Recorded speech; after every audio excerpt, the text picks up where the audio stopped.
ভেনেজুয়েলায় দুর্ধর্ষ অভিযানের পর এবার কলম্বিয়া, কিউবা এবং মেক্সিকোর দিকে নজর মার্কিন প্রেসিডেন্ট ডোনাল্ড ট্রাম্পের। এরই মধ্যে ভেনেজুয়েলার মতোই কলম্বিয়ার বিরুদ্ধেও কোকেন তৈরি করে যুক্তরাষ্ট্রে পাচারের অভিযোগ তুলে প্রেসিডেন্ট গুস্তাভো পেট্রোকে ইঙ্গিত করে হুমকি দিয়েছেন Trump.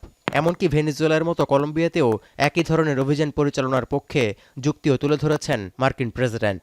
Colombia is very sick too, run by a sick man who likes making cocaine and selling it to the United States, and he's not going to be doing it very long, let me tell you. সাংবাদিকদের প্রশ্নের জবাবে কিউবার বর্তমান সরকারও খুব শিগগিরই পতনের মুখে পড়তে যাচ্ছে বলে সতর্ক করেছেন Trump.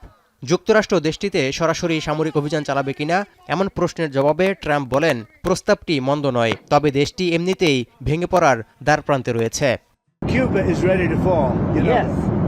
Cuba looks like it's ready to fall. I don't know if they're going to hold out.